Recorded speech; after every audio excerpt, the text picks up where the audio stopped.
Good evening and welcome to Digital Media E10. This is week 2 when we talk about software tools and light.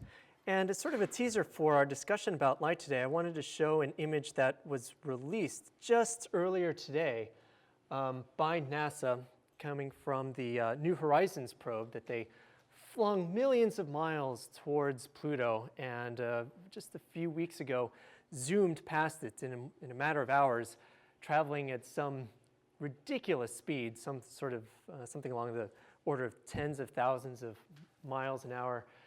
And they were able to capture along the way a vast quantity of images that are frankly going to take apparently months to send to us. And we got a bunch of fantastic images from the initial download as soon as the probe was successfully past the planet and didn't crash into anything and was able to resume its normal communications with Earth.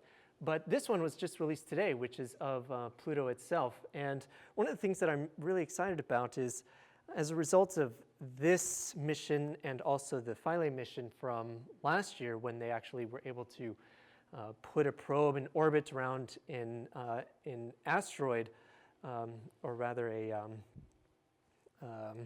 comet, we were able to actually find out a lot of information about the cameras themselves that they use within each of these devices. And so it's sort of a teaser. This is going to be something that we're going to look at a little bit later on in the course, is actually looking at some of the specifications of these cameras to understand how advanced they are, especially given the time frame that they were made. So the fact that this photo was taken in the year 2015 really masks the fact that they developed and started producing the camera that was used for this well over a decade ago. They started doing this probably back in the early 2000s, and the probe itself was launched, I think, in 2006 or so.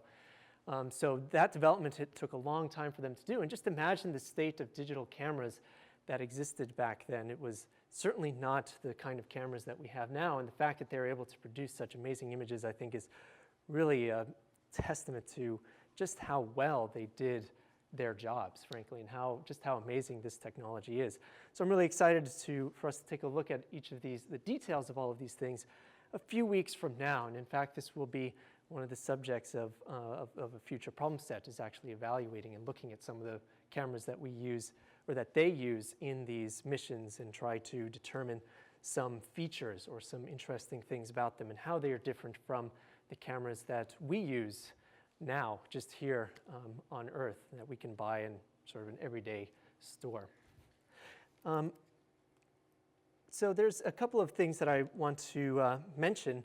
First of all, of course, if you're visiting us online and you're watching live, then feel free to log into Skype. This is not live broadcast over Skype, but using Skype, adding us on Expo DigiPhoto will allow you to participate in an ongoing chat between everyone that is actually logged in and watching the live feed. So as a result of our incredible enrollment, thanks to everyone, we have over 100 people in this class. We've actually added a 4th teaching fellow. So we have Shelley, Rob, and Jordan, as we mentioned last week, but now we have another alum of the course as well, Henry, who happens to be sitting over here. And we're very excited. This is, I think, the strongest staff that we've ever had, because frankly we have the sheer number of students in this class, which means that we can really beef up the number of people that we have on staff. And so I'm excited for all of you and the conversations that I'm hoping you are also looking forward to with regard to your own digital images. So problem set 1 was released last week, as many of you probably know. For those of you that are registering late, don't worry too much about it if you missed a week worth of time working on that. It is a very easy problem set, so take a look at that on the course website now. But for those of you that have already started it, we've already started getting some submissions of the photographs over email, which is great, but you're a little ahead of the curve. We didn't actually have the chance to announce how we were doing the submissions quite yet. So I just want to take a couple of minutes to describe that mechanism and demo it for you, and also just announce basically how you will be able to do submissions for this class. So all submissions for problem sets and projects, that's problem sets and projects, are to be done at this URL, digitalphotography.exposed, which is our home website, /submit. And from there, it will actually forward you to a website that will ask you to authenticate using your Harvard PIN authentication. So all of you that are registered for the class have the ability to log in to Harvard's PIN authentication system, which thereby allows us to know that it is in fact you. Excuse me. And that will then, once you've then authenticated, take you to a website that we created last year that allows you to submit, not only submit items for individual problem sets and projects, but also find out your grades when they are in fact available. So let me just show you this very, very quickly. So if you decide, or when you are ready to submit your problem sets and your projects, simply go to digitalphotography.exposed/submit. It will ask you to log in. I will automatically enter my login information here, and you will see something like this. It's going to be a little bit different because right now this is kind of like, the secret staff view, but there's nothing really of importance to take a look at the moment. But here you will be able to submit items by clicking on the submit button in the upper left-hand corner of the screen. You'll see a little submit button. Click on that and then click on whatever assignment it is that you want to submit. Right now, the only thing available to submit is problem set 1, so there's only problem set 1 available there. In the future, we will see project 1, project 2, problem set 2, et cetera, et cetera, et cetera. Be sure you select the correct thing for each of those assignments. Then it will tell you some information about the problem set, the deadline. Of course, all of the times are listed in Eastern time, so be sure that you convert this time to your local time wherever you happen to be.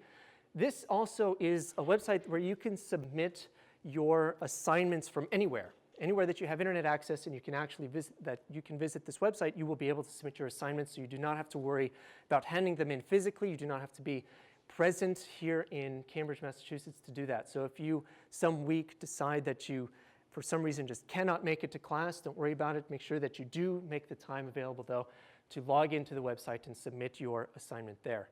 Now every problem set or project will have different expectations for what it is that you will submit. For problem set 1, we only have the 2 images, the selfie and the avatar, so-called, and each of those have separate upload buttons, as you can see along in this table at the bottom. So that will be the primary difference between like problem set 1 versus project 1. It will be a variety of different files that you will actually submit, and it will also keep track of the latest version of the submission that we have from you. So in this case, you just want to click upload a file, and it will bring you a bunch of, it will bring you a file browser where you can select your files. So let's see, images. Oh, it didn't sync yet.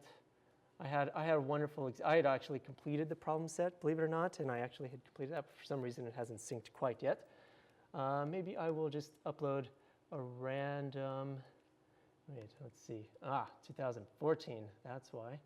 So 2015, let's go to my class and then click on this to submit. All right, so there's my selfie, and it will automatically submit. Obviously, that wasn't actually a selfie. That was a picture that someone else had taken, but I'm going to pass that as my selfie for now. Don't use this as an example of what is appropriate to submit. It's just an example. Notice that this actually says the status, that it was received at a particular time. That's important. You can come back to this website later and it will actually tell you the same thing. So once you've submitted something, if you're not sure if it has actually submitted, just refresh the page and make sure that it actually says that it was received at a particular time. And it will also confirm with you the due date of that, so you will know if your submission was on time or late. So I'm just going into detail now because all of these were actually questions that we got throughout the semester last year, and I want to try to just make you a little more familiar and a little more comfortable with this tool going into it. Now, once you have actually completed a problem set and we've had the chance to grade them, this same website will also be where you can find all of the numeric grades associated with those problem sets and projects. Feedback will be delivered to you separately, probably by email. So don't worry if you get one or the other before both is complete. In other words, don't worry if you get the feedback before the numeric grade is complete or vice versa. We are going to work very hard on both and try to provide both of you, cross fingers, within about a week of their due date. That is our goal, but it is frankly very, very hard for us to do that because the projects are pretty involved for us to grade. So forgive us if 1 or 2 times we actually go over that deadline, but that is our hope and that is our goal for providing feedback to you. Again, you can use this same website to view the grades and hopefully give you an idea, a sense of where you are in this class. And of course, you can email us with any questions. Speaking of questions, are there any before we move on with this? Okay, so problem set 1, submission is ready to go. You can use this website to go ahead and do that. You can do it now, you can do it later. You can resubmit a file as many times as you like. Notice that the upload a file button is still in fact there, and I could upload a new one and replace it if I uploaded the wrong file or whatever. But just realize a couple of important things. One is that even if you submit on time, try not to resubmit after the deadline because then it will count as late. We only see the most recent submission that you give to us.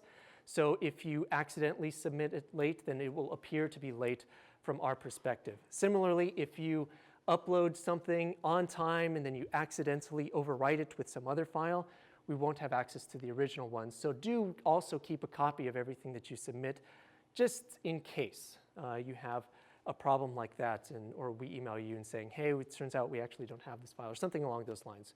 We didn't have any problems like that in the past, but just as a precautionary measure, it's a good thing to do. Okay, let's move on from there. Now, I mentioned that problem set 1 was released last week, and it's not too bad. Hopefully all of you have already taken a look at it. If not, do feel free to read it as soon as possible. It will provide a lot of setup for things that will be necessary that we'll talk about in just a moment. But also, as of today, the first project is out. And unlike the problem sets, as you might recall from our discussion last week, the projects are meant to be a little bit more practical. They're as opposed to the problem sets, which tend to be, with the exception of being problem set 1, whereas the problem sets tend to be a bit more based on the theory and written answers and these sorts of things. The projects are where you'll get the chance to really hone and practice your photographic skills. For the projects, I highly, highly recommend that on the day of release that you actually read through them and understand what it is that you are up against. I'll briefly describe throughout the semester what the project is on the day of release, but it's also a good idea for you to know. Some of them will require sort of a good amount of time and effort that you put into them, so it's good for you to be prepared for whatever time management is necessary for that. Now for project 1, this really is about exploring the environment. Essentially what we're going to do is give you a series of shapes, like a triangle and a square and a circle, simple shapes. And your task is to find those shapes in your environment and take a picture of them. But take a picture of them in such a way that you are able to really isolate that shape, even if it's not the most obvious at first glance. So for example, I could take a picture of a cup from above, and that cup is presumably circular, and so that might be a good representation of a circle in my photograph. But really, it's the idea is to be able to find those shapes in the environment, isolate them, and capture them. And you can be creative in this way. And in fact, we're hoping that rather than take a camera and walk around your house for about 10 minutes or so, taking the first picture of any shape that you see, you really work on these photographs and hone them and try to make them as perfect as possible.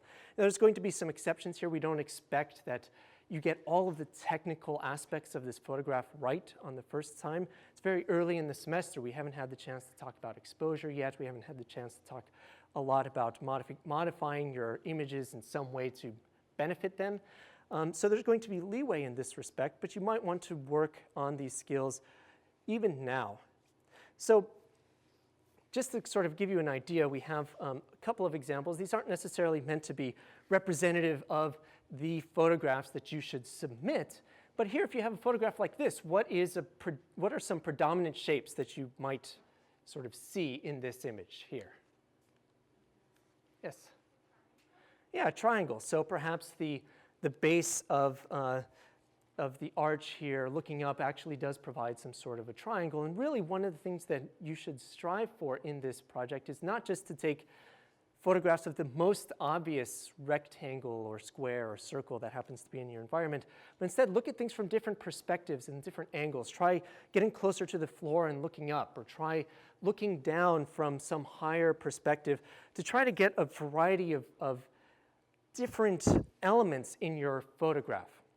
So really the goal of this project is to isolate individual shapes within a photograph, but really you want to also at the same time do it in some way that is going to be a little bit, I don't know, outside the box perhaps. We detail a lot more the exact things that we're looking for in the specifications of the project itself, but it is kind of an interesting thing and an interesting exercise to go and try to do, to find the shapes, the primary shapes that exist within the environment around you. Any questions on this? Yes? I'm sorry? Can I define what I mean by which? What? By isolate. So you want to use any sort of technique to make, so by isolate, I mean you want to use any sort of technique that would allow that shape to be the predominant and very obvious shape in that image. In other words, if I show you an image, I would want you to be able to identify, oh, he was trying to capture a circle with this image. So that means that you will necessarily have other shapes involved in this image because you're not going to be drawing a circle or a square and taking a photograph of that necessarily, but instead using the elements in your environment to capture that particular shape. But to use any sort of technique that you can to try to reduce that impact of those other shapes on the sort of the visual aspect of that image. So in other words, you really want to maybe use light to your advantage, for example. Perhaps one of the things that you can do is shine a spotlight on some particular element within the image, especially if it's in a very busy area, and try to isolate that using light specifically. You might use a variety of concepts as well. You might try to use a zoom or a crop to try to isolate some particular portion of an image, or orientation, or perhaps color even. If you have some element in your image that has very high saturation, is very brightly colored as opposed to some of the other elements in your image. Or you could use some combination of all of these and perhaps something else entirely. Negative space would be another example. Negative space is essentially an object. The space around the object becomes the primary shape that you actually see. Perhaps even texture if it's available in some different ways. So there's a lot of different ways that you would be able to isolate it, but the end goal is that without knowing what it was that without you telling us, we want to be able to look at an image and say, oh, they were taking a picture of a square or of a circle in some way. Great question, and again outlined in a little bit more detail in the project specification, which you can of course find on the course website. All right, a little bit more news. It involves the blog, but I'll go ahead and go over that a little bit later so we don't sort of go over too much administrative stuff so early on in the course. So last time we started talking a little bit about pinhole lenses and how we were able to 3D print a body cap and drill a little hole through the body cap and tape some aluminum foil. For those of you that are at home that didn't get a chance to see the example that we actually were able to pass around here in class, this is an image of that pinhole lens. Now, it's not the prettiest thing, I'll grant you, but it does in fact get the job done. And you can see a couple of features about this. One is that there is the aluminum foil in the very center of this. This is the front. On the right side is the front of the body cap, and on the left side is the rear of that. The rear is the side that actually faces the camera when it is attached to the camera itself. But you can also see that there's a lot of black gaffer's tape to try to block out some additional light leakage that actually occurred as a result of the 3D printing process. It's a little bit porous, not only to water, but also to light, and so we would actually get some light leakage, which would really impact the image quality to detrimental effect. So we tried to block that out using this black gaffer's tape, not only on the outside, but also on the inside. And really the trick is to drill a hole in the center of this, apply some aluminum foil, we attached it with this tape, and use a little pin needle to create a hole as small as possible in the very center of this image. So I took the time to actually process that image, and you're ready to see the marvel that this little device actually produced, in combination with, of course, the actual the technological marvel of the camera itself, is this. It's pretty great, right? I think if I showed this image to you the first day, how many of you would not have actually stayed in this class? Like, oh, this is an example of the photographs that we're going to be producing in this class? Well, there's some issues with this photograph, right? What are some things that you notice about this image that are perhaps, you might call them technical imperfections? Yes? Yeah, there's some sort of strange streaking in the light, and we can see that particularly in the gray wall just up here. It's kind of an interesting result, and it also appears to be somewhat diagonal to the image, which is especially interesting. We'll talk about this in just a moment. Any others? Is there anything that's really, really obvious about this? Yes? Yeah, it's very blurry. It's very, very blurry. You can barely, I mean, you can certainly make out, this is actually, well, if you are me and if I have my glasses off and my contacts out, this is actually better than what I see, so I don't know if I'd call it like the blurriest thing ever, but still you can make out that there's people, you can make out chairs and this sort of thing, but it is in fact, yes, extremely, extremely blurry. Anything else? Yes? The white balance is off, yeah. I actually tried to fix it. I worry that this projector is not the best, and also because we are now in this room, I see that it is in fact a little bit more gray than blue, like I sort of had remembered, so that was partially my fault, but I will blame the projector a little bit there as well, even though yes, the white balance is in fact off in this image. So to put it another way, the white balance really just is a way of describing the color distribution here. You can see that the whites are perhaps not actually truly white, and you can sort of get this sense that there's a color cast throughout the image overall. It looks like it looks a bit blue perhaps than what the actual color is in this room right now, which is just a wonderfully vibrant gray.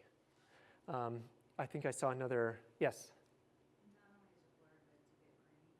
It's a little bit grainy, yeah, there's definitely some issues, but I think if we were to zoom in, there are some artifacts with grain, but even more specifically, we see these sort of interesting speckles all over the image itself. So this is the fault of the camera. There was some, well, really it's perhaps the fault of the many users of this camera, where we have not cleaned this camera enough, and so you can actually see some dust specks on this image. These are those dust specks that we talked about in the first lecture last week as well. In fact, one of them is pretty bad right here. That one's pretty, that guy is like a whole piece of skin or something. That's definitely a relatively large dust speck on this image. Anything else? How's the exposure? Is the exposure okay? Not necessarily a trick question. What do you think? Who thinks the exposure is okay? 2, 3, 4, okay, all right. Who thinks the exposure is not okay? Off. Okay, interesting. For what reasons? Do we have any particular reason that makes you feel as though the exposure is incorrect in this case? By exposure, in this case, I'm referring to the overall brightness of the image. Yes? It feels like the top part is overexposed and the bottom is underexposed. That certainly is, there is a little bit of, in that case, there's a little bit of that. Certainly down here, there seems to be this really big dark spot for some reason.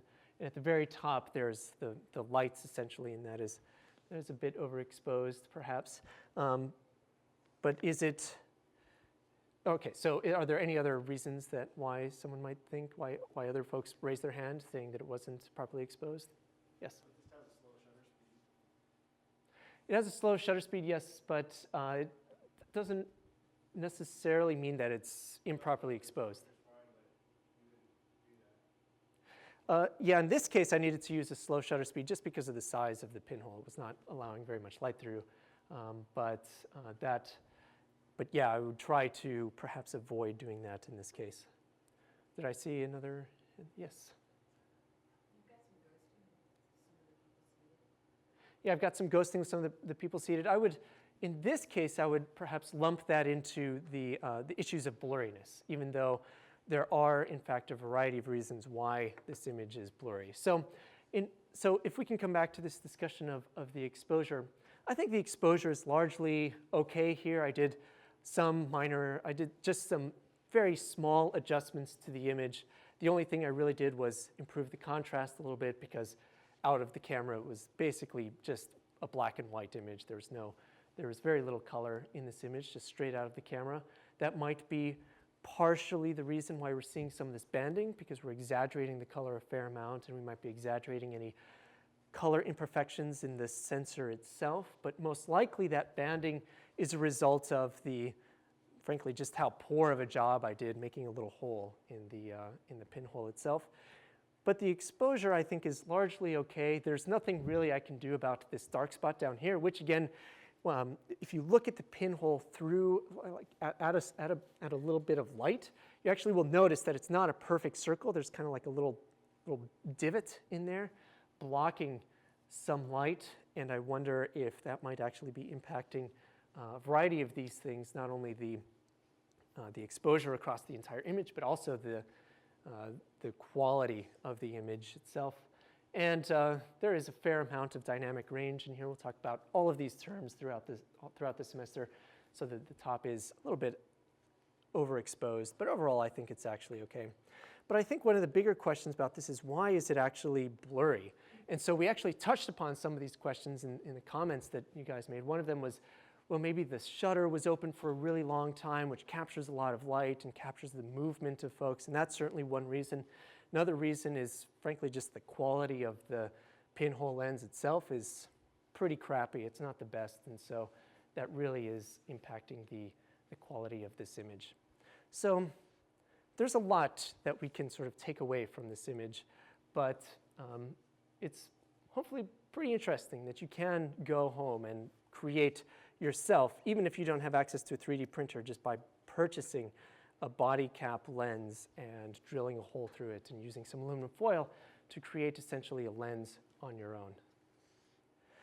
So let's change gears a little bit and talk about some software tools. And so largely for the purposes of this class, we will discuss software tools in a wide variety of categories. We have some software tools that relate to image processing, including image manipulation and retouching and these sorts of things.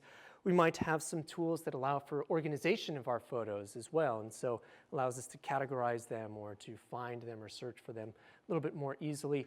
We might also have some other tools that do some processing of raw files. So whereas most of the images that we capture with our cameras come out in the JPEG form, as we had discussed a little bit last week, there are also some cameras that can take the so-called RAW format, which is a relatively low-level version of the data that comes off the sensor. It does do a little bit of manipulation to the data, but it essentially writes the data that comes off the sensor directly into a file, and they call that a RAW file.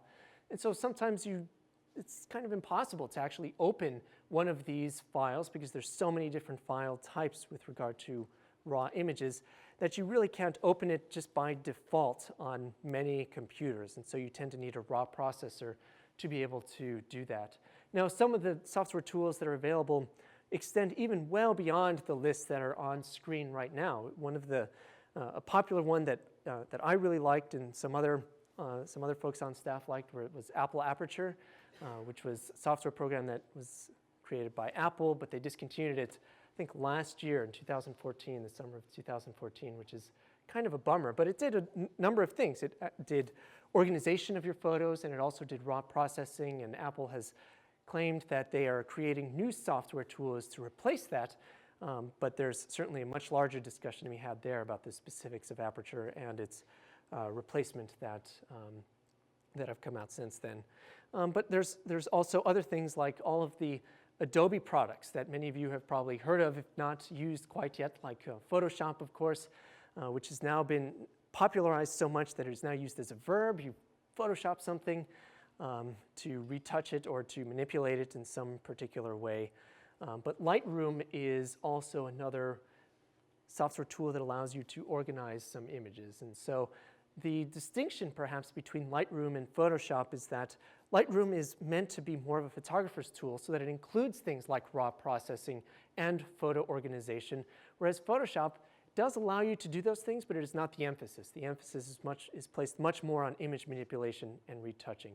Likewise, Lightroom also does have some capability to do retouching, and in the manipulation of raw files, you actually are doing a little bit of manipulation to the image itself, but really the focus, if you need to do some heavy retouching or some heavy manipulation to your image, you will essentially bring that into something like Photoshop.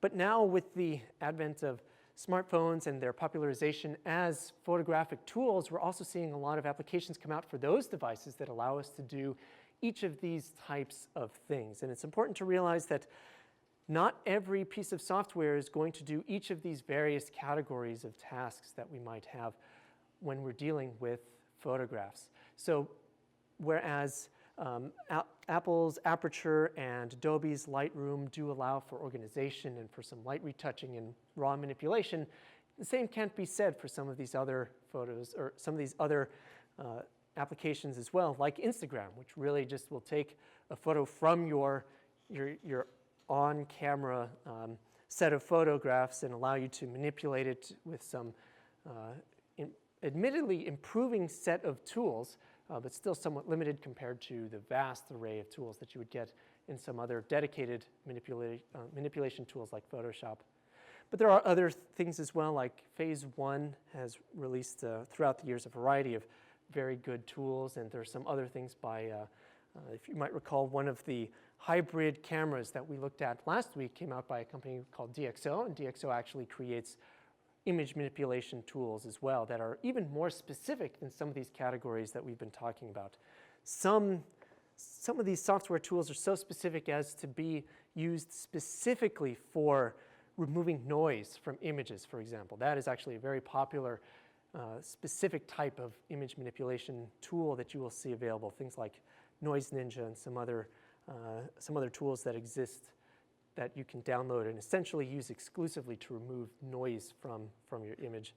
But really this sort of tells you just the vast array of software that we have available to us, just like we have a wide array of cameras. Now granted, the variety of physical cameras that we have far outstrips the amount of reusable, very good software tools that we have, but it is important to realize that now even this list, although being less than a year old, is already somewhat outdated. There are tools now available for iPhone and for Android phones that allow really good image manipulation that simply are not listed here.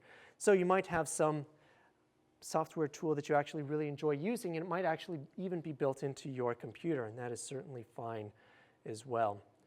Now, every year we discuss different ways of doing organization techniques for photographs, and there's many different ways to do it. You can rely on applications to have some sort of built-in organization. So for example, the Apple iPhone allows automatic organization based on not only time, but now in the most recent versions by place as well. It will actually notify you where you had taken some particular photograph and say, oh, this is your collection of photos from last May in Boston, Massachusetts, for example, or from home or wherever.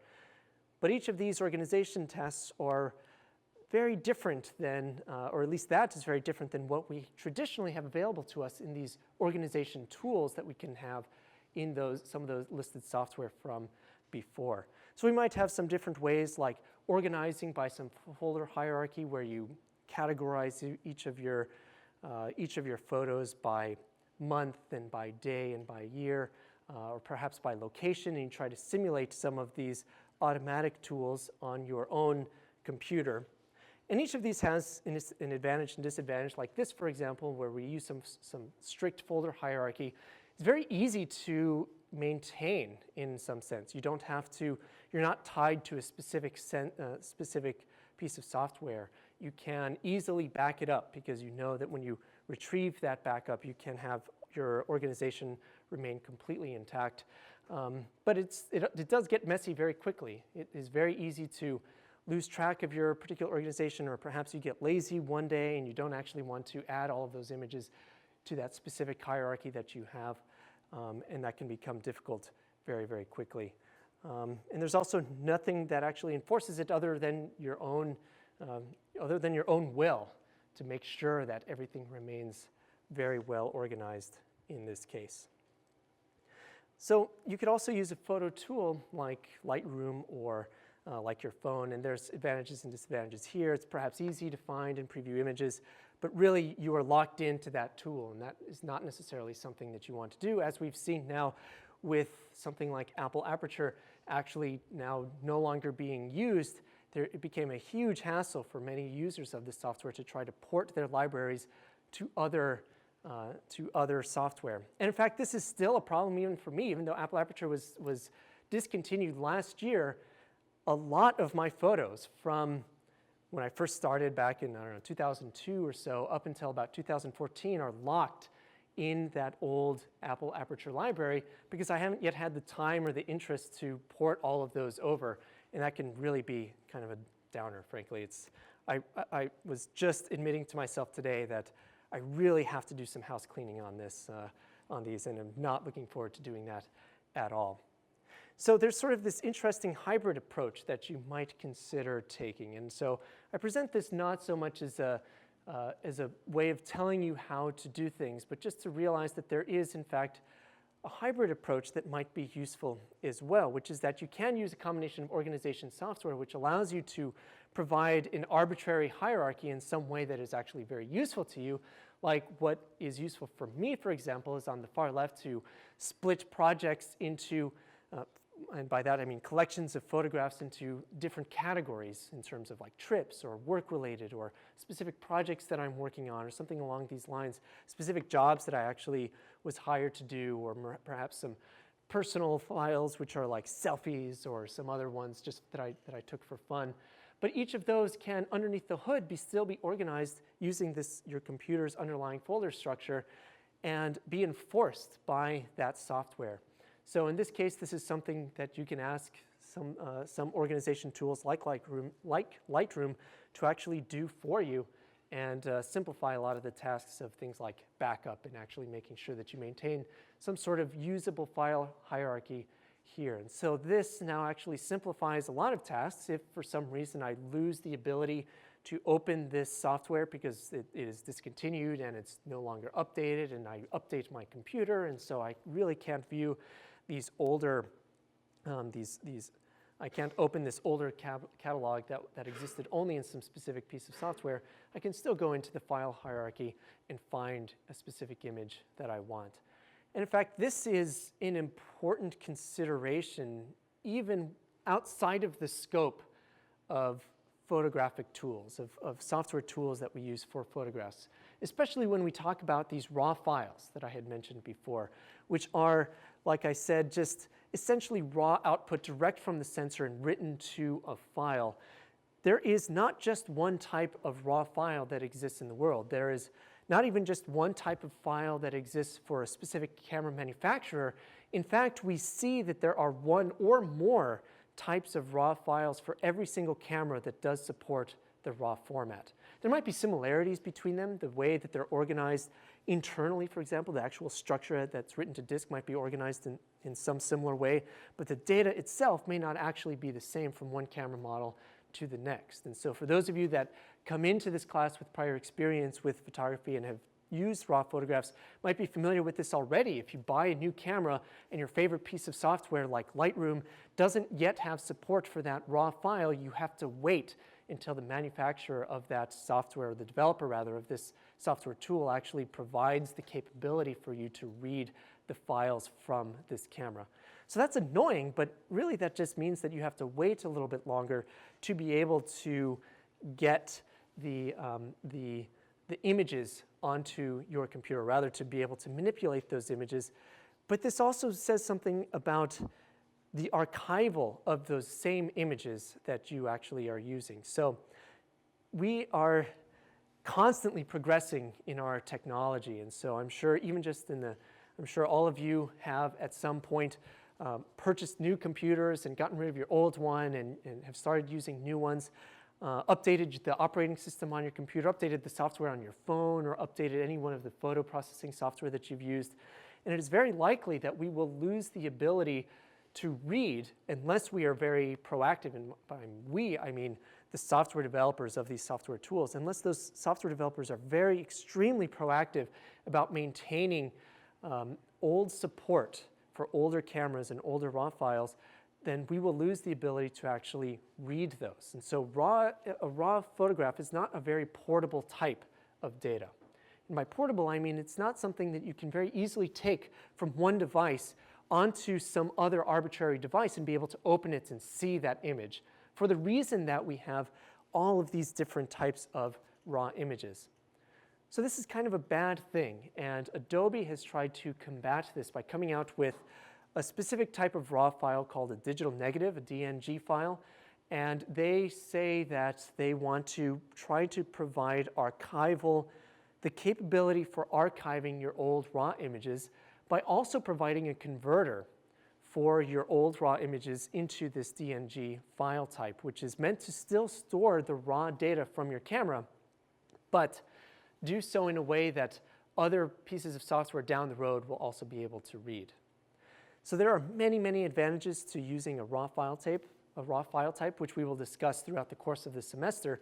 But this is perhaps the biggest disadvantage, is that in the future, it might be hard for you to have a collection of raw images that you're able to flip through like you would a very old family collection of photographs, like a very old photo album, for example, where you don't need any special piece of software to be able to look at those old memories. You really don't want to have to dig through to find the technology that's necessary to open it. You just want to look at those memories.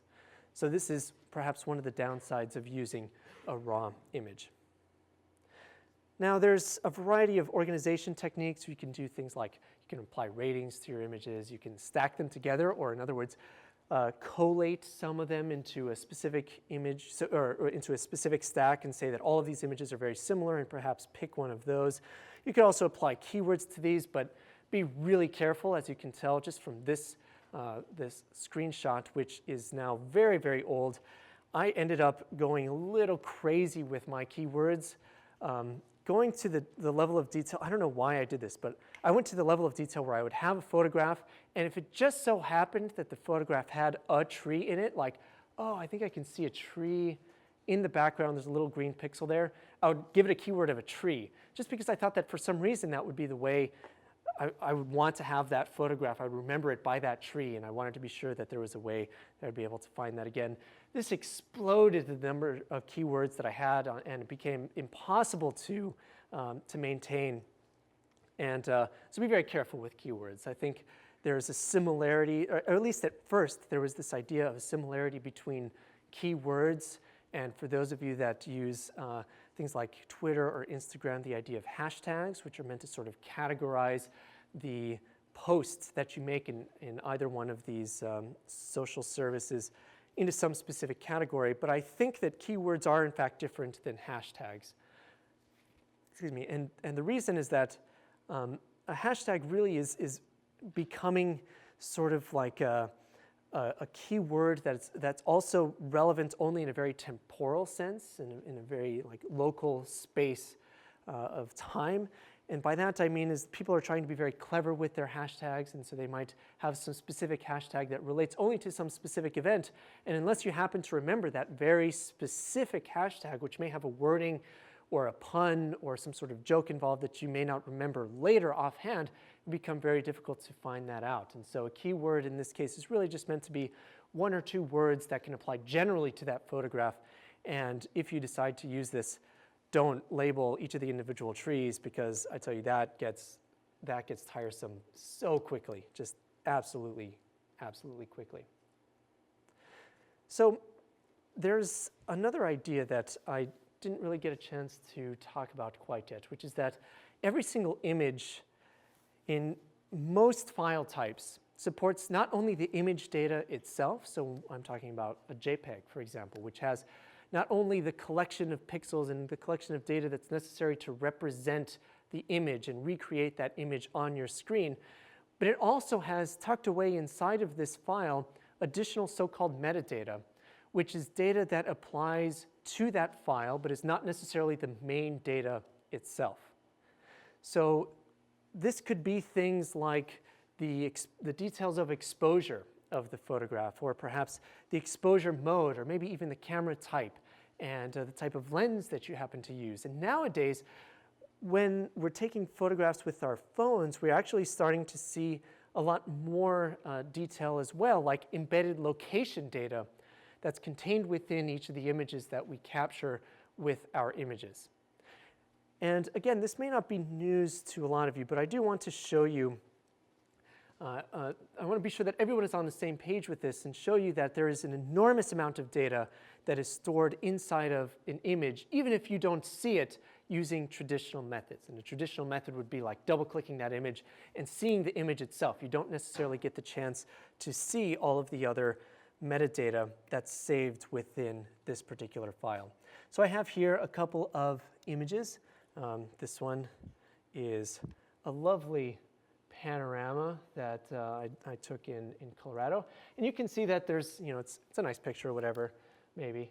And if you actually click, especially if you're on a Mac, the way that you can easily find this out, and this will be different depending on whether you're on Windows or Mac or the software tool that you're using in particular, but even Mac's built-in image viewer, which is called Preview, allows you to view the information that's contained within this, this image by, if you go into the Tools menu, there's a Show Inspector button. So you click on that Show Inspector if you happen to have a Mac, and you will get this window that appears that shows you all of the metadata that's associated with this image. So let's take a look at some of this data and see if what we can figure out about this image, knowing only what we've seen from the image itself. So we can see an aperture value, we'll talk more about that later, brightness value, which is kind of meaningless, color space, bunch of stuff. You can actually see the exact time that the date and time that this image was actually captured. It's a little cut off right now, but let's see if I can, no, it's not letting me expand. That data does exist inside of this, even though it is cut off by this particular image. We can see a couple of other things like how I actually took the photo. You can see that I used an iPhone to take this photo using the make and model of this, variety of other things. And a lot of this is frankly very useful information. It's actually pretty neat to know that in some way all of my images on my computer have stored all of this metadata about it. There is a way that perhaps I could write a program or something, or I could download a program that actually allows me to analyze the metadata on my images and tell me some interesting statistics about that, like what is the most common type of camera that I use to capture photos that I like? What are the most common modes that I use in my camera to take those photos?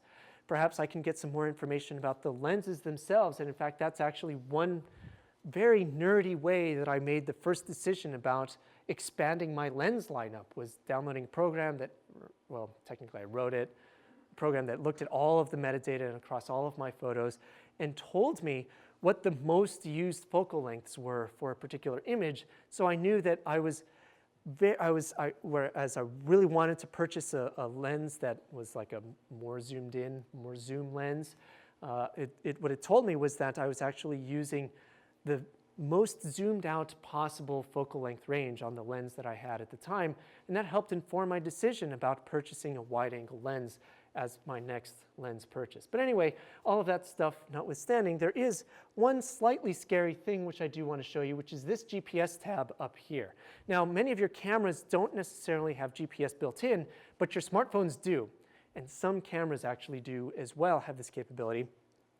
And if your phone is not on airplane mode, especially for iPhones, if you have GPS enabled on Android phones, then you can actually store the precise location where that image was taken. Now, this is all well and good. It's actually also extremely useful information, and also it's kind of cool to be able to have some way of going back through images and finding precisely where I took that particular image. But it also implies something kind of nefarious, which is that if I were to send this image out, perhaps this image is not of some particular vista, but is instead a picture of my cat at home, then people would perhaps know where it was that I lived, for example. And so this is one of the things that people have been concerned about in recent years, especially when we're dealing with taking increasing numbers of photos on our phone. And this is not necessarily an academic discussion. We have nowadays Flickr, which is a very popular photo sharing site, has done a lot of analysis on the metadata as a result of this EXIF, or metadata, that's actually embedded within these images. And they actually find that the vast majority, or not the vast, but the majority of images that they receive actually come from smartphones. So this is no longer sort of an academic discussion of, oh, it is perhaps possible for you to reveal secrets about your life with regard to where you live or where you work or anything along these lines if you were to post it on the internet. But that is precisely one of the things that you can do just by not being careful with the metadata when you use these, when you take a photo on your phone and you then send that photo to the internet at large.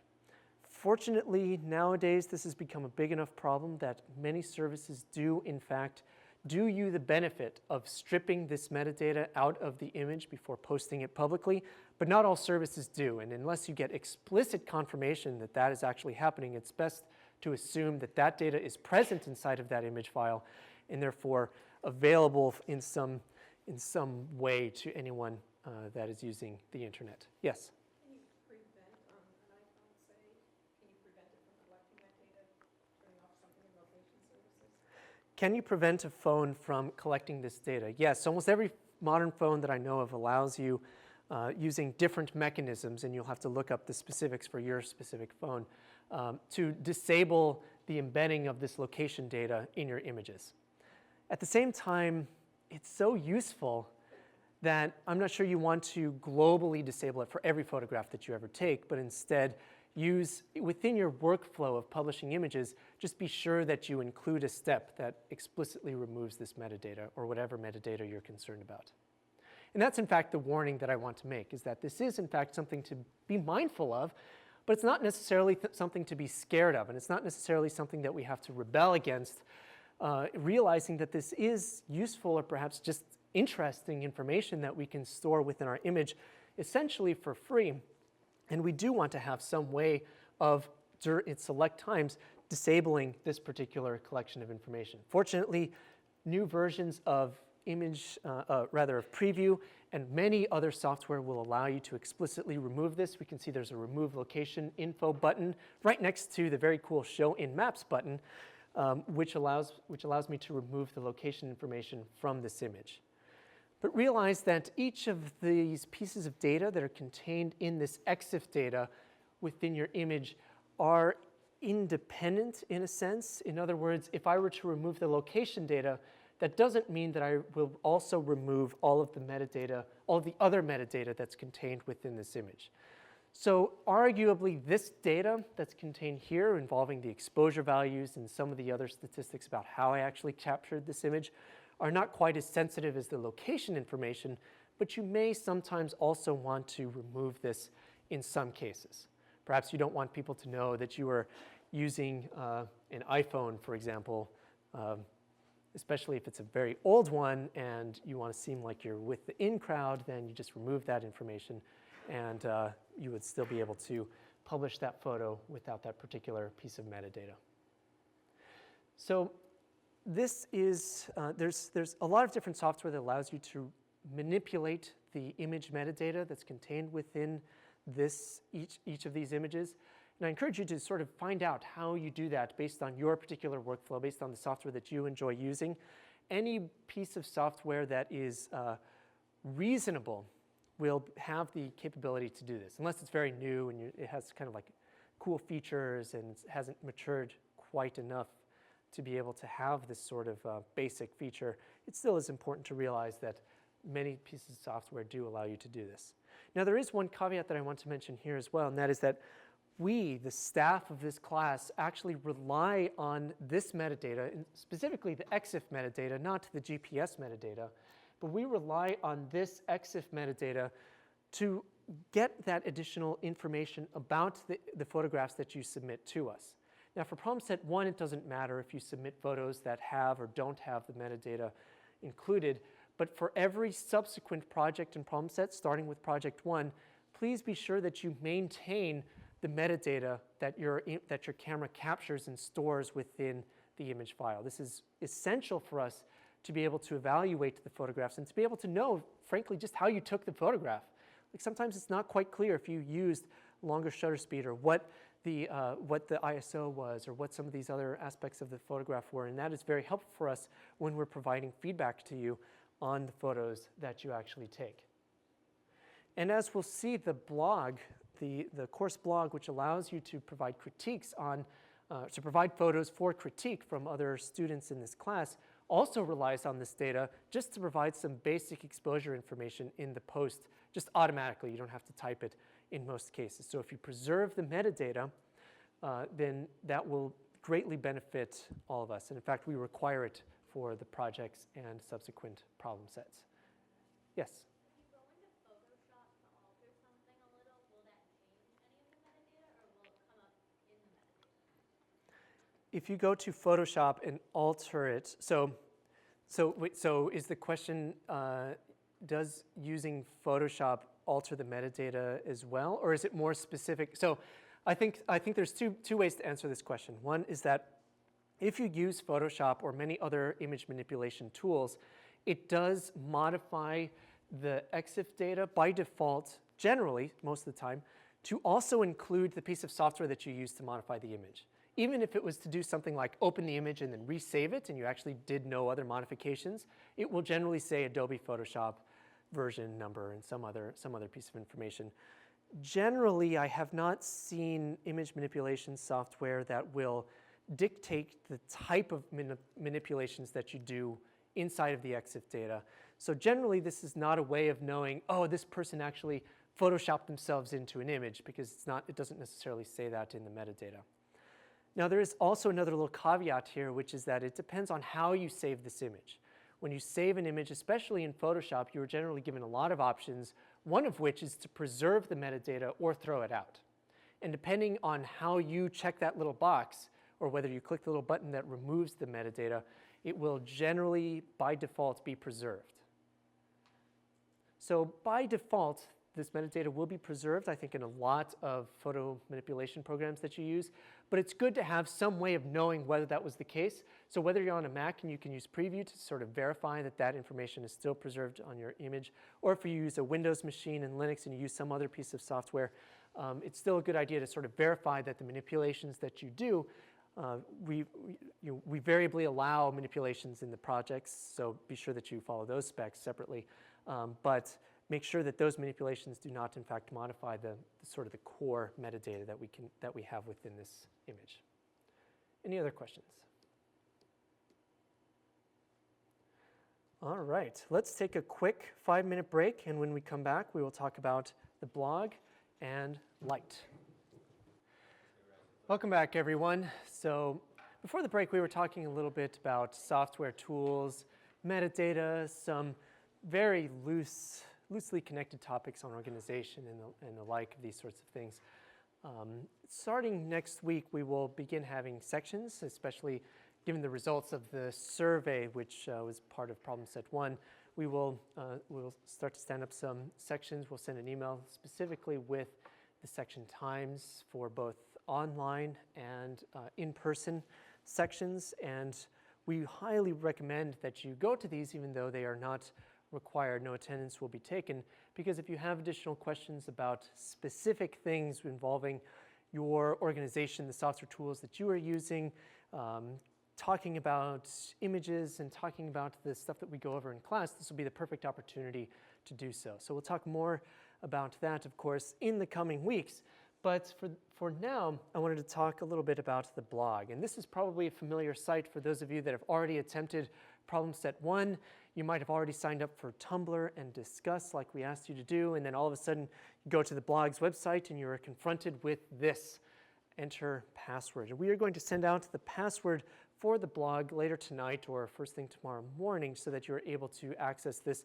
But all of that setup was necessary so that you would be able to participate in the blog by using Tumblr to submit photographs and using Discuss to provide comments on those photographs. It's a little confusing, admittedly, that you have to have 2 separate logins for what amounts to essentially one website here. So let me enter the blog password here, which I have to copy paste. Click enter, don't want to save it. And so here we can see that there's one image right now on the blog. This is largely the reason that we didn't send out the password, was because this is really not a lot of stuff is on here yet. But in the coming days, I and also, this will be news to some of the staff will also post some photographs of their own just to sort of get the ball rolling with posting photographs for you to be able to comment on. So I want to be very clear that in order to participate in the blogs and the critiques, once you have signed up for Tumblr and Discuss, you largely do not need to visit either site. Once you have actually created those logins, go directly to the blog at the URL that we have provided before and also up here, blog.digitalphotography.exposed. And from there, you can do everything that you need to do to participate in the critiques.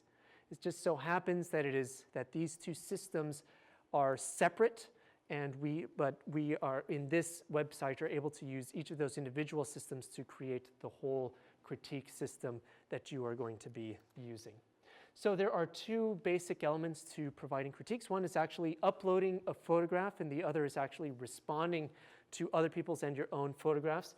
We can see here that this is the photograph that the Pinhole photograph from class last week. We can also see some of that basic metadata that's contained immediately below the photograph here. So if you preserve the metadata in your image, it will automatically be displayed when you upload it to the blog for a critique. So don't worry about typing this in yourself unless for some reason the metadata isn't there and doesn't appear.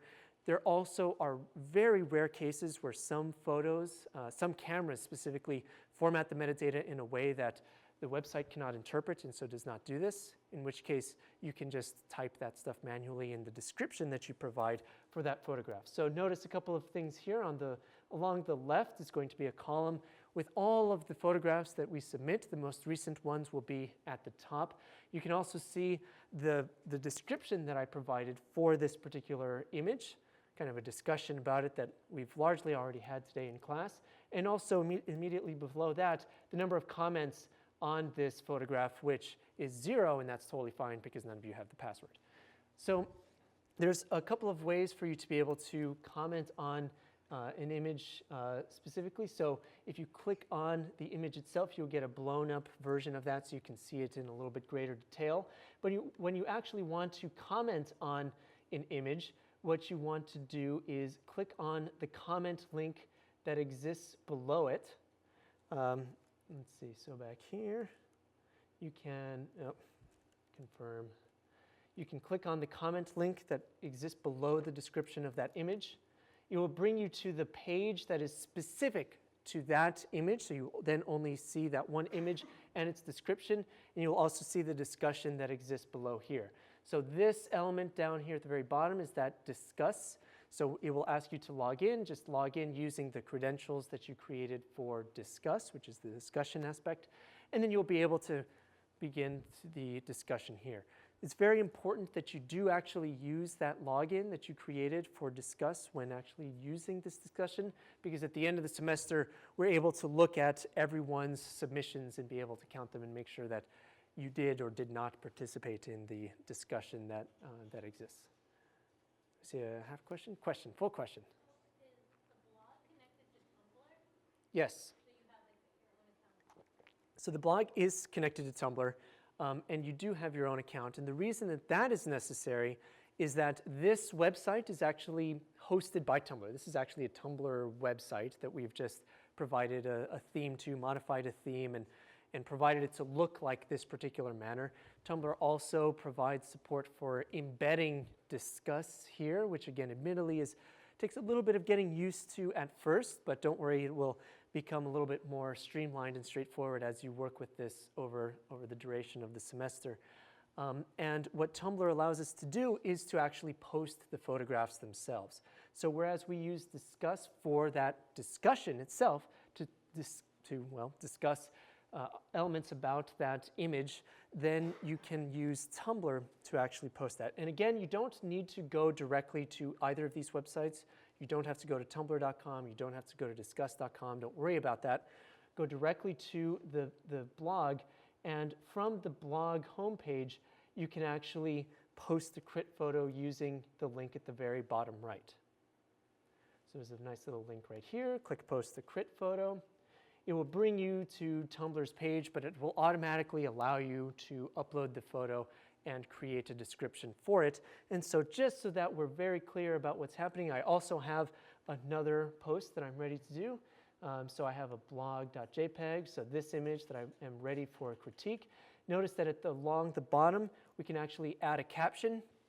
This is basically going to be required for you to be able to start a discussion on it. You can really say anything you want here. You can provide a little bit of context about the photograph if you want. You can ask for specific things that you want critiques on about the photograph. You can talk about your sort of vision for the photograph and say, I really can't nail this idea that I have in my mind, and this is what I have so far. What do you think? You can really frame the question or the discussion in any way that you would like, but use this caption as a way to do so. And so I happen to have already written a caption that I want to use for this. And I will just copy paste that there. You don't have to do anything else. In this case, I have just written just like where the photograph was taken, and a little bit of context for it, and also just trying to get the discussion started about what are some ways that I can be able to improve this. Then I can click Post. Once I've done those things, then it will bring me back to the blog where I can now see that my photo has been posted along with the description that I provided for it. Notice that again, that metadata has automatically been applied below, and you can or I can provide comments on this immediately below that. Okay, everything good so far? So again, for those of you that haven't read through problem set 1, don't worry about it. There's essentially 2 logins that are necessary, Tumblr and Discuss, to be able to provide both of those features to this one website. Again, once you have created those logins and submitted the survey and you gain access to the blog with the password that we will actually pass out, then you don't need to visit either of those websites directly. Just come directly to the blog and everything should be relatively self-contained there. Any questions on this workflow or anything along these lines? So just to talk about critiques a little bit more generally, the idea here is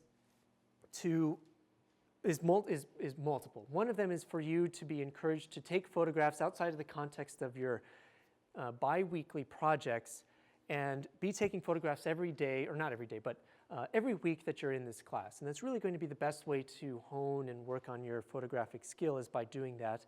And to take those photos and provide them online so that you can get feedback from others. Perhaps others will think of a different way to be able to attempt the photograph, and you could go back and actually make some changes actually to the photograph itself by rephotographing it, or making some software modifications to that photograph to try to improve it in some way.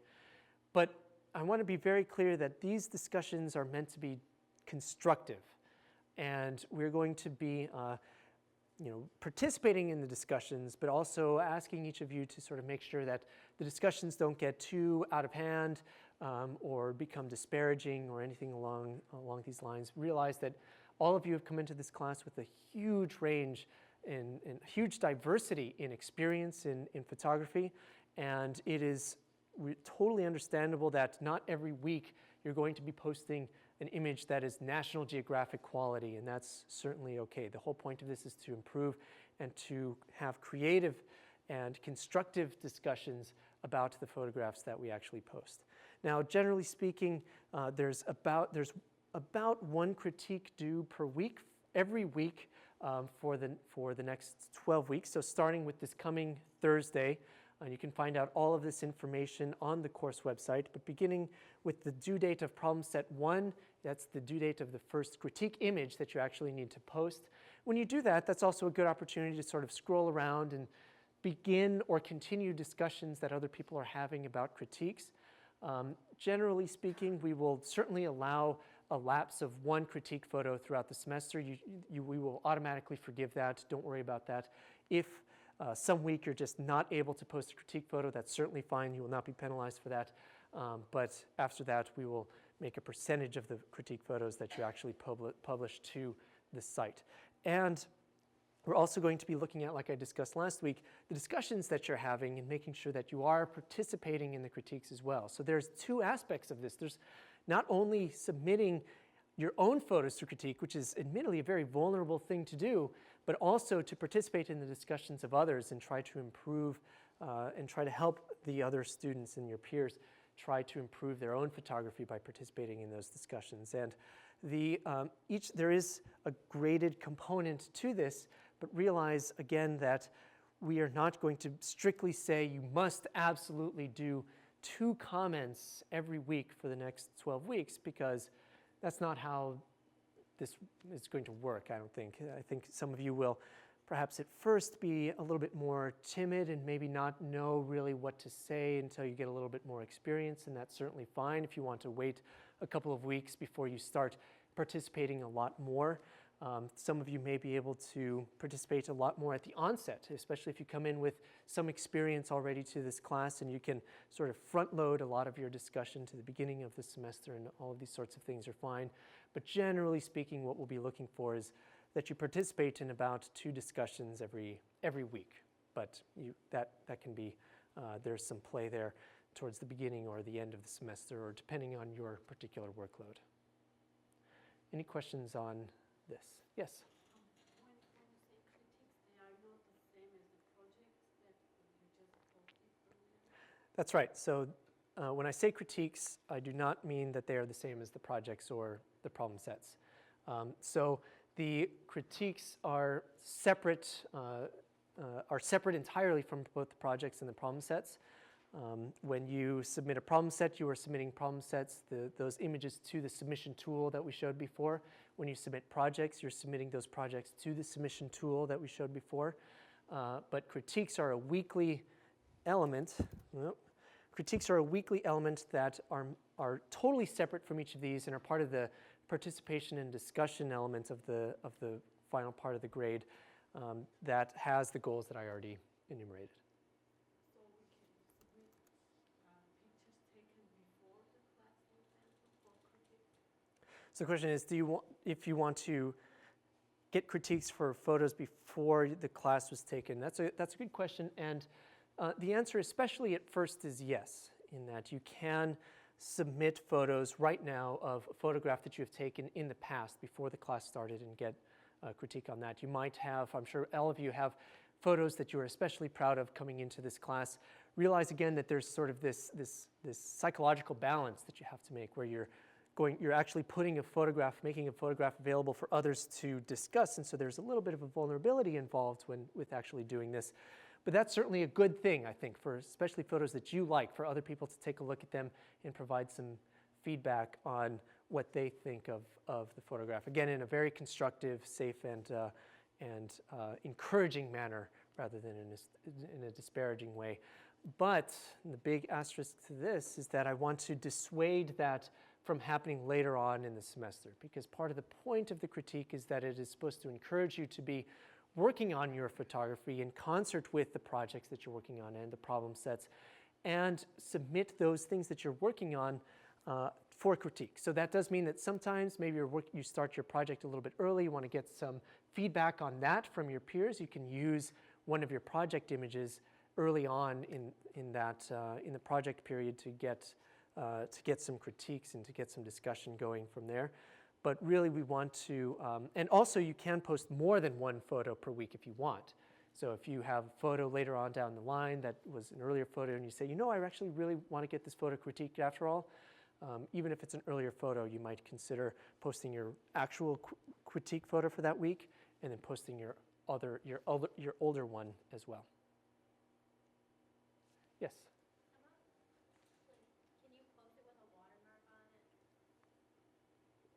it? Can you post it with a watermark on it? Yes, if you want, but I would be careful because a watermark can frequently be detrimental to the overall image.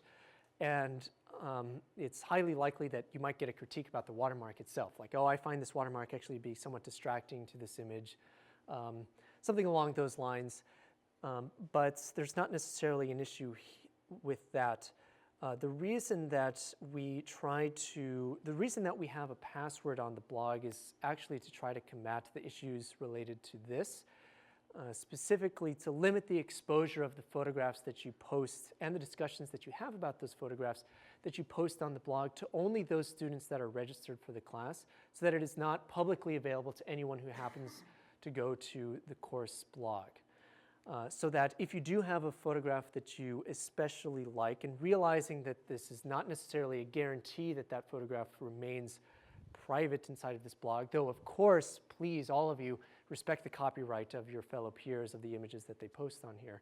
It's not necessarily a guarantee that that will be held only within the blog. The reason that we have the password is to try to limit the sort of the surface, the number of people that can actually view that and copy that image. So hopefully with that you will feel a little more secure in taking some of the older images that you have that you're prouder of and maybe making a smaller watermark or making it much more subtle so that we can enjoy the image as it is rather than needing to protect the copyright of that image. Copyright actually is something, again, what's the motto of this class, that we will talk about at a later point in time. So don't worry about that discussion. That's a whole different issue in itself. Yes?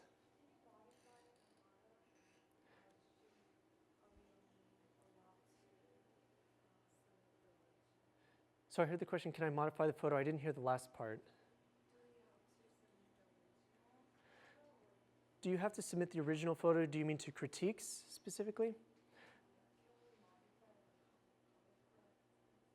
So yes, if you want to, so to repeat the question, can you modify the image? If you want to modify the image for the critique, you are free to do any modifications that you wish.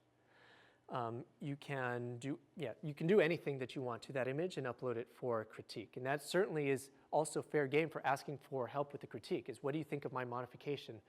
Something along those lines. That's certainly within the scope of this critique as well. But again, to separate this idea from projects and problem sets, those have very specific guidelines that we enumerate in the projects.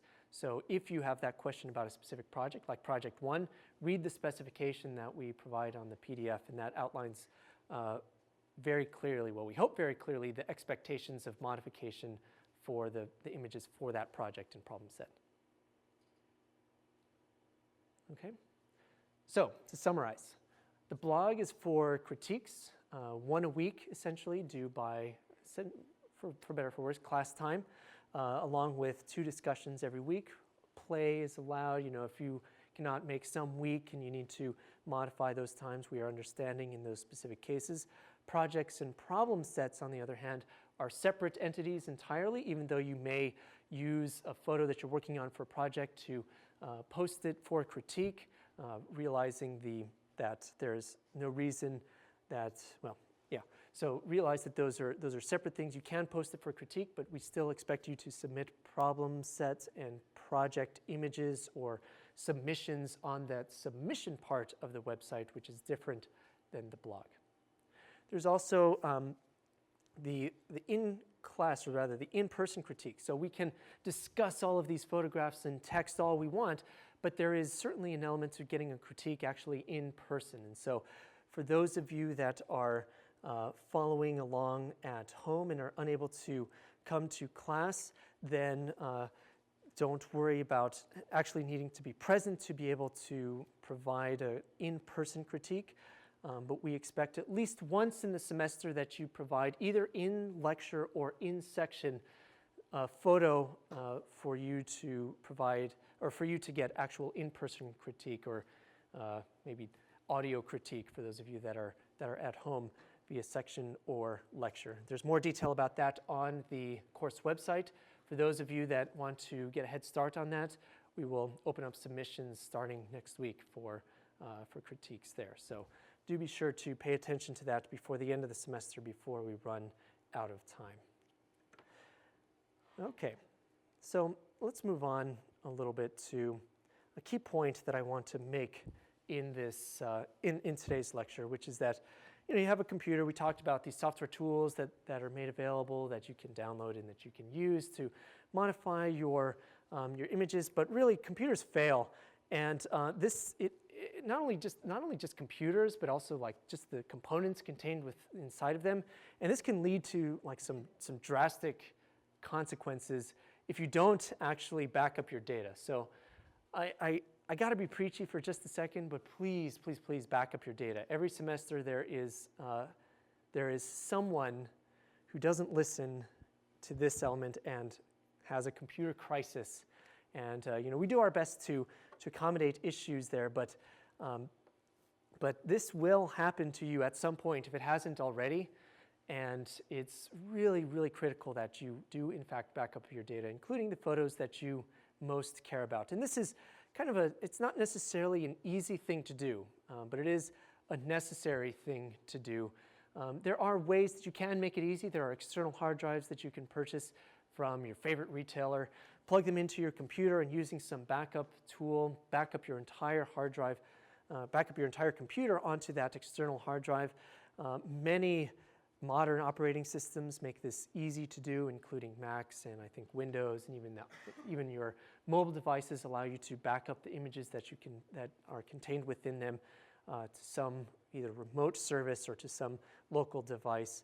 So you can use like an external hard drive. You can use a whole stack of external hard drives. There are devices called a Drobo, which is a specific manufacturer that makes kind of like a tower-looking device that allows you to insert multiple hard drives and allows you to back up a lot of data, including tens of thousands of photos, onto that device. You could, if you're old school, you can burn them onto CDs or DVDs. If you're really old school, you could print out your photos onto archival paper. But that's kind of like going above and beyond, I think, for what's here. So whatever your particular favorite is, it's very important, I think, to actually back up your photos, especially for the context of this class. Now, I always have an anecdote every year about this, and I think that I'm guilty of every year kind of inflating the disaster that struck when I did this. So there are a couple of key things that really truly did happen to me at one point. One of them, well, I had a backup. Okay, I'm going to say that I had a backup. This was back in college. This was now about 10 years ago. Had a backup. Had a lot of photos on that backup. I was really happy about my backup, but I felt a little nervous still. So I got another hard drive, and I had a backup of my backup. And I'm like, okay, this is great. Now I'm really prepared for everything. Nothing can go wrong. I'm invincible. This is going to be great. I hoarded all of my photos onto my hard drive, and I had copies of all of them everywhere. And my laptop failed, and I was like, oh, okay, this kind of sucks, but I have a backup. And then my backup failed, and I was really screwed. I felt really concerned about that. Fortunately, most of the stuff was on my other backup, but even that didn't have the full copy of everything from my first backup, so my backup of my backup didn't have a full backup of the backup, if that makes sense. And it was a terrible, terrible experience. If I told you now what my backup system is, you might actually laugh, so I will tell you. It is that I have, of course, a backup of my computer. I have in my backpack right now a hard drive that I carry with me that is an encrypted hard drive with all of the contents of my laptop. But I'm really guilty of plugging that hard drive in. In fact, my laptop yells at me. I think yesterday it yelled at me that I haven't backed up in like 200 days, which is terrible, which is me not following my own advice. But I have another backup as well. Every time I'm home, I have this wireless device that automatically, when I'm connected to my home network, will back up all of my photos. And that device, which is this Drobo, then backs up to this service called CrashPlan, which is in the cloud, which means that I have 4 copies of my photos. I have one on my hard drive here. I have one in my backpack right there. And if you steal both of those, I don't really care because I have a Drobo at home which has all of the copies of all of these photographs. And if you come into my house and steal that because I forgot to clean the metadata from my image and you happen to find out where my house is, I still have a cloud backup so I can download from that. And yeah, it's a little paranoid, but I haven't had a problem, knock on wood, since those faithful days of having a backup of my backup, and stuff will happen. So please, please, please do back up your data. That is the main takeaway from today. So now that we've already talked about the main takeaway from today, what else do we possibly have to talk about? Well, there are a couple of other things involving software tools that I think might interest you. One of them are, depending on your interest and what type of photographs you actually are interested in taking, you might actually want to consider some other software and perhaps hardware tools that allow you to expand your photography in various ways. One of them could be to use a tether setup, which would allow you to connect your camera, your external camera, not necessarily your phone, but also could be your phone, to your computer, or even your camera to your phone, and allow you to remotely control your camera using one of those devices. This is called tethering, and it's very useful for like a studio setup if you happen to create a small studio in your house, or if you have access to a studio directly. This is a very useful way of being able to control the camera in a very sophisticated and a very I don't know, predictable way, perhaps, because it's also nice as soon as you take the photograph, it gets downloaded immediately onto your laptop or onto your phone, and you're able to look at the results of that photograph very quickly.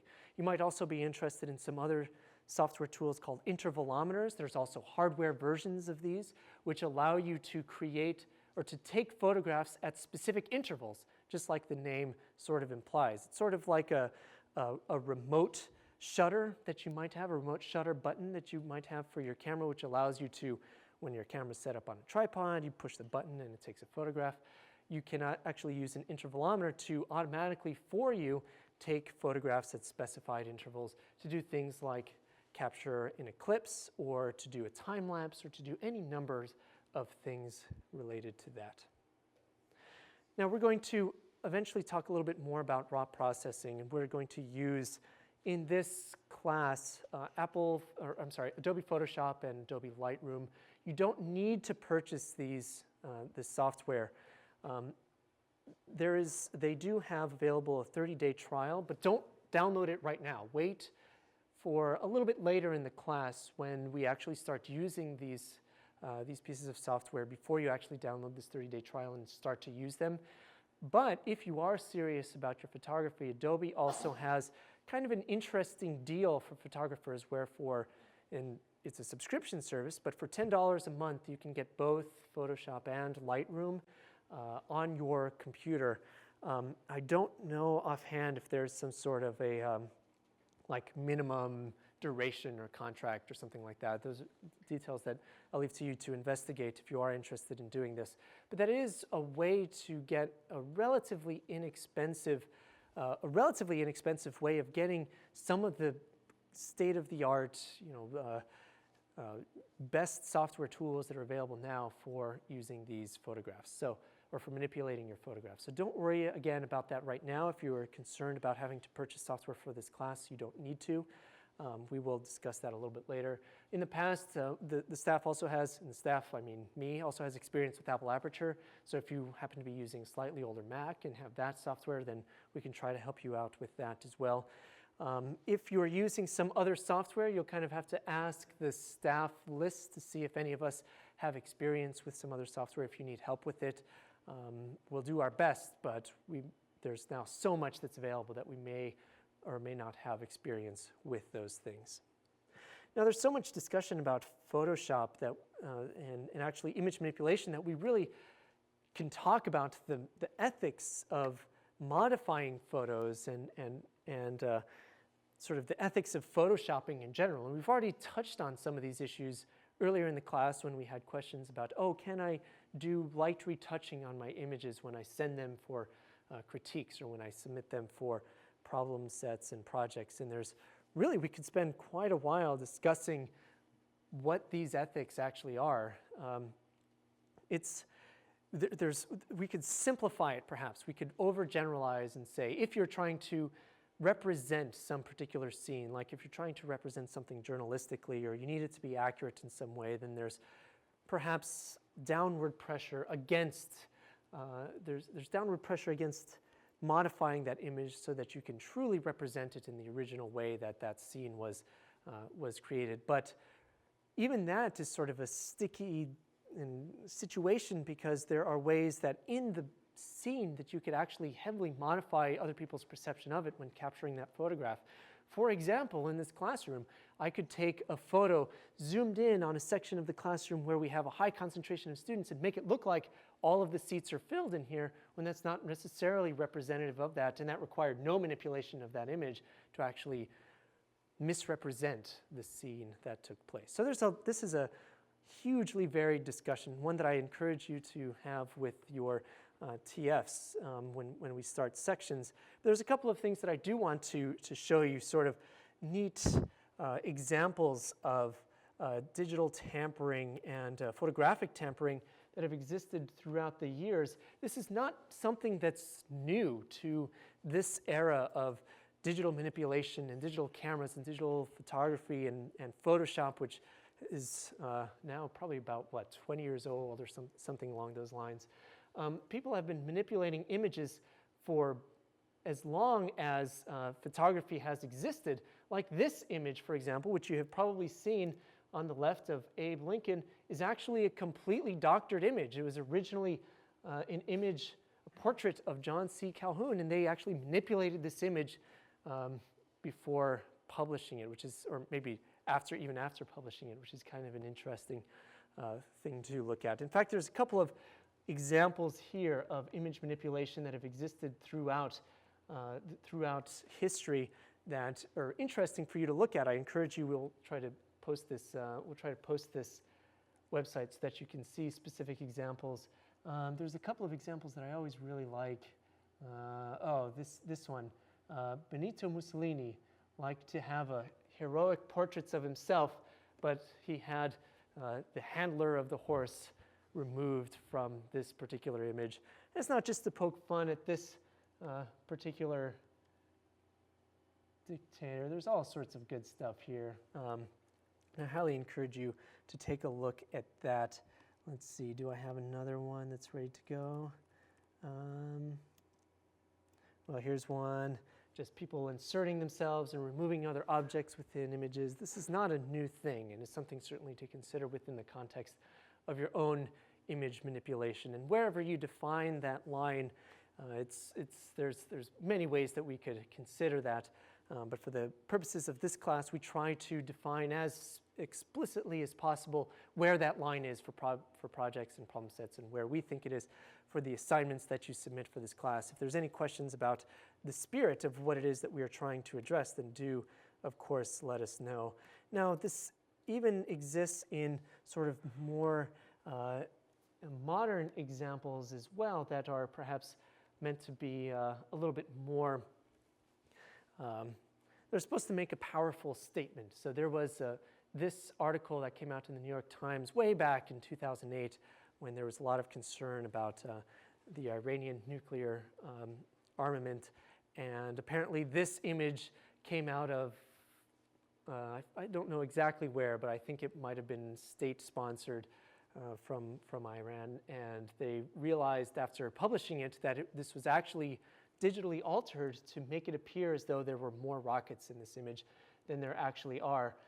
They found the original image, which actually revealed that not all of these rockets had been fired. And this is just sort of a very specific and somewhat subtle example of ways that people try to manipulate images that are meant to document things that to benefit their own ideas or their own agendas. And again, this is not necessarily limited to the actual manipulation of images that you can do after you've captured that image, but it's something to take in mind, especially for those of you that are considering going on into other fields like journalism or some other field that actually requires an accurate representation of a scene or an event, that you can actually have a huge impact on that before you actually take that photograph itself. So in the last few minutes, I want to move on to talking about light. And again, you don't have to worry a lot about math here, but there's some basic things that we actually need to discuss before we start going into the meat of exposure and how we can modify exposure settings on our cameras in the next couple of weeks. So light is made up of electromagnetic waves, but really these waves can be, depending on how you look at them, can either be interpreted as particles or waves. And so there's sort of this idea that there is this duality in the way that light actually behaves. And that is kind of an interesting thing. This duality of light actually impacts us in various ways. One of them is that if we were to consider light as a particle, there's these photons that actually represent the light that we are seeing even right now, that there are not infinite numbers of photons, but in fact they're so-called quantized. In other words, there are a fixed number of photons, and we can actually count those photons to determine how intense some light actually is. And this is a very important concept to us, especially in photography, because we can think of these photons as the more photons there are, the brighter an image or a scene will actually be. And if we can actually count them, then this sort of brings up this idea that we can double the number of photons to perhaps double the amount of brightness in a particular scene. There's a lot of complexity here that we'll try to address, but that's sort of the meat of this particular issue, is that when we're considering this as a particle, we can have these quantized photons, or in other words, individual photons that we can essentially count, though that is sort of a lot of hand-waving that actually goes into the physics of light itself. But there's also this wave nature, that it has a wave as it actually propagates, very much like, not in the same sense that you would have a wave in the ocean that sort of like moves up and down, but you might think of it, well, you could think of it that way, that's certainly fine. You could also have like a slinky, for example, where you're able to propagate a wave along a slinky by having a slinky. Does everyone know? So for those of you that maybe are not from the States, we had a toy in the States which was just like this metal curly thing that would curl a lot, and you would be able to stretch it and it would try to resume its original shape. So you could do a lot of cool things with it, like you could put it at the top of some stairs and hit it and it would just like step down some stairs. And basically a slinky allows you to recreate this idea of waves within a slinky just by vibrating it up and down or pushing it, compressing it towards and away from you. You can get different types of waves depending on how you're actually dealing with it. And this, the wavelength, and specifically the frequency of that wave, or how close together those troughs are in this wave, define the energy of that particle, which doesn't define the intensity. It's not how bright it actually is. It is, in fact, the color that we would perceive, or where along this electromagnetic spectrum that particle, or rather that wave of light, happens to be. So we can really only see a very narrow range of spectrum in this wide range of wavelengths that light can actually have. And it's sort of interesting to realize that the reason, or perhaps a reason, that we see this specific range of light that exists, it seems kind of arbitrary that we see some specific light in a very specific area in the electromagnetic spectrum. But one of the reasons that we see this narrow band of spectrum is because that coincides with the maximum electromagnetic output from the sun, which is kind of cool. And it's also, well, it's not only the sun, but it's also the combination of the sun and the light that gets reflected and emitted through the atmosphere itself. But really, it's sort of the maximum amount of intensity that we can actually see. So there's a component of evolution involved here with where we can see the visible spectrum in the electromagnetic spectrum. But it corresponds, these wavelengths correspond to color, whereas the quantity of photons correspond to the intensity of that light. And these are already, hopefully, very important distinctions that we need to make when we talk about exposure. We probably want to modify the quantity of photons if we need to make something a little bit darker, for instance. We can reduce the number of photons that come in, but changing color is perhaps a little bit more tricky. We can't really necessarily very easily change the wavelength of light, though perhaps there are some ways that we could do this. And to complicate matters even more, we can think about these waves. And you can think about these waves in any way you want. If you want to think of them as sort of like ocean waves that propagate up and down, that's certainly fine. But realize that even in this wave propagation, we can think of propagating waves in different directions, and that there's some that propagate in the direction that's up and down.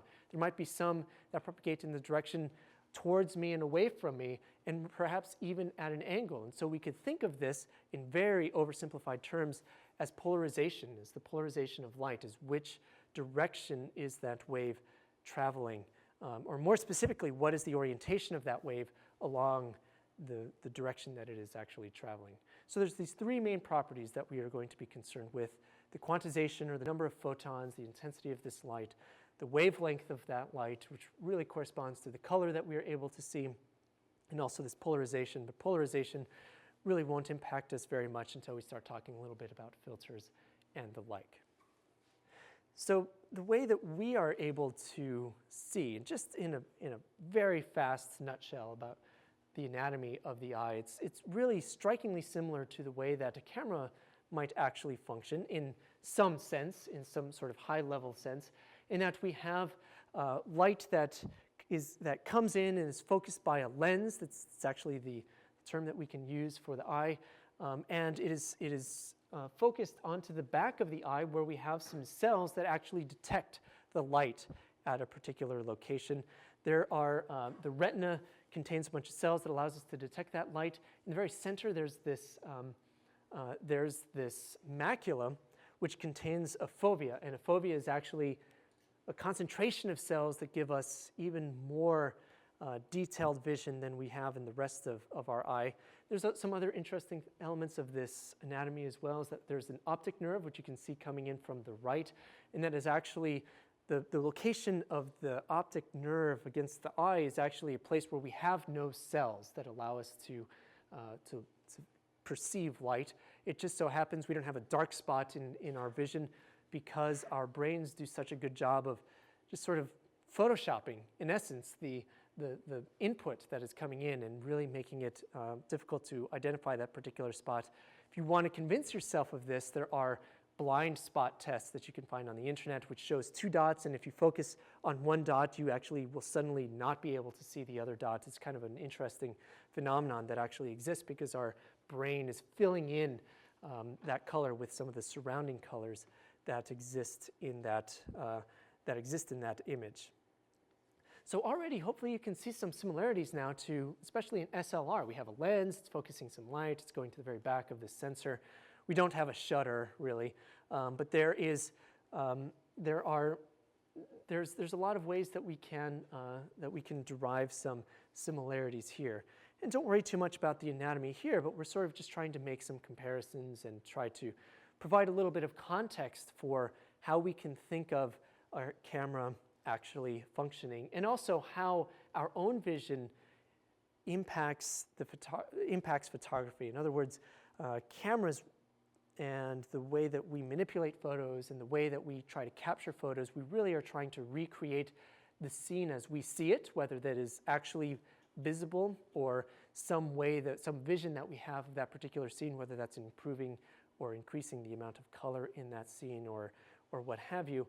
And the anatomy of the eye, and also the way that our visual system works, really complicates a lot of these things. And this is really the point of this discussion, is to sort of point out some of these issues that we have. So we have here in this other view of the eye, which is now top down as opposed to sort of from an angle, we have at the very bottom of this the fovea, which is this concentrated area of cells that we have a lot of a specific type of visual cell, and that allows us to see some detailed vision in the center part of our vision. In the center of the fovea even, there's an even more concentrated section called a foveola, and that contains even different distributions of cells. So let's talk a little bit more concretely about these types of cells. There are two types of cells that we use to sense light. They are rods and cones. And so each of these different types of cells confer different types of visual properties. So different ways of actually being able to sense the light that has been focused by the lens into the back of our eyes. So for example, rods are used primarily for night vision, whereas cones are used for day vision. You might have heard this in the past. This might not actually be anything but review. But there's some details about this that are actually very interesting, which is that as a result of rods being used in night vision, it means that they are more sensitive to light. They require fewer photons to be able to become excited and be able to send a signal to the brain saying that there is some light in a particular direction. Now, I mentioned before that there was areas of the eye, specifically the fovea, that has different concentrations of these cells. And it just so happens that inside of the fovea, the concentration of cones is very high compared to the concentration of rods. So for those of you that used to go to planetariums as a kid or even as adults, and you would listen to the host talk about how you can actually do some stargazing at night, you might have heard the recommendation to look away slightly from the object that you're trying to visualize, that you're actually trying to see in the sky. And the reason for that is because outside of the center of your vision, which is predominantly made up of cones which have sensitivity to light which is much less than rods, that you can see things that in the dark much better outside of your center, the center portion of your vision. So this is really why, like looking just slightly away from the thing that you're trying to see at night, you'll be able to see a little bit more detail and a little bit more light as a result there. And this is especially true in the very, very center of our vision, where there's basically no rods. No, I don't think I want to say that. It's a very small concentration of rods in the very center of our vision, where we normally expect to have a lot of detail. It just doesn't happen to be the case that we have high sensitivity to night in those areas. So there are many more rods than cones, but this is really just a fact of the vast amount of area that the rods have to occupy. It's basically outside of the center of your vision, which is a much higher area than the center, and so we have way more rods than we have cones. Now this is another property of this, which is that the rods in our eyes, we only have one type of rod cell. And that means that in our night vision, we really only have the ability to distinguish between bright areas and dark areas. We don't really have the ability to distinguish color as well at night.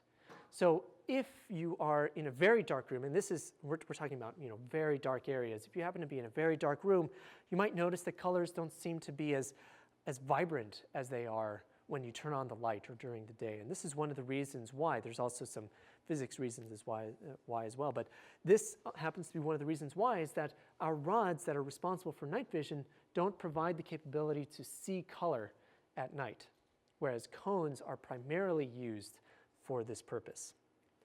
And another feature about these is that we use cones specifically for detail vision. So the very center of our vision is typically much more detailed than the surrounding, but we can also detect motion a lot better in our periphery than we can in the center of our sight. The reason for that is because of the way that, and this has less to do with the specific cells perhaps, and more to do perhaps with their arrangement and with the way that they are able to cause stimulus to the brain itself. But we use rods a lot for motion. You're actually able to catch a ball very quickly and be able to detect and react much more quickly to events happening in your periphery than you are to something that's coming directly from the center of your vision as a result of this. So we can imagine what happens when we lose rods, we lose our night vision. When we lose cones, we lose our day vision. But really, there's a more specific breakdown that we can have of even this. And this is where we start talking about sort of like the average person, which means that if you were to take all of the people in the world and average all of the different types of cells that we have in our vision, it will be this graph. But all of us are going to have different distributions of cones and in various parts of our vision, and some of us will have different color perception than others, and this is a very normal thing. This is not to say that the average human can see it's not average to be able to see a particular color or anything along those lines. This is a very different discussion than that. But here is a graph which basically shows what the response of various types of cells are to various wavelengths. So along the very far left, for example, we have 3 types of cones that are responsible for color vision. And we also have the rods. So we can see that the dashed line here is the response from a rod cell. And we can see that the highest portion of that response is in this wavelength, which corresponds to green and yellow, perhaps, and not so much to red. Notice that the rod cell actually has basically no response to red wavelengths. I'll talk more about that in just a second. When we're talking about cones, we have 3 different types of cones. We have a short wavelength, a medium wavelength, and a long wavelength. They roughly translate to blue color vision for the S-type. M-type roughly confers green color vision, and L-type roughly confers red color vision. But notice that their response is much wider than that. It's not like it only responds to a specific color. It's much wider than that. And so our M and our L-type cones can actually respond to a wide range of different types of wavelengths. And it just so happens that the vast majority of cells that we have in our eye that are cones are M and L type. So we don't actually have quite as much of the capability to view blue as we can red or even green, more specifically. And this has a huge impact on our vision. We'll be able to talk about that a little bit later. But there's something interesting about this R-type. When we talk about the response of a cell, this means whether or not it is stimulated by some particular color. And the fact that our rod cells are not stimulated basically at all by red means that they do not react to that wavelength, which means that because our eyes and the cells within our eyes actually will try to adjust based on the amount of light that exists in a scene, if there was a lot of bright light, your rods diminish their sensitivity, basically, so that they're no longer quite as prevalent. So in other words, if you have a bright light in a dark room, it's going to destroy your night vision. The exception is with red wavelengths. With red wavelengths, it doesn't actually impact your rods as much as you would expect, and so you can actually preserve your night vision while still using a deep red light. So this is one of the reasons why you would have a dark room and it would have a red light in it, so that you could still preserve your night vision without actually needing to go through the 30 minutes or so that it takes your vision to adjust to a fully dark location. Just an interesting tidbit for those of you that are interested. So we can make a similarity to the eye with a camera, but I will leave that as sort of an exercise, and we've already discussed a little bit about that. But all of this is meant to be sort of a teaser for some of the differences in our perception versus what actually happens, what actually exists perhaps in the real world, and how this impacts us as photographers. We'll talk about specifics of all of this in the coming weeks. And until then, thank you all very much for coming, and we will see you next week. Oh, thank you.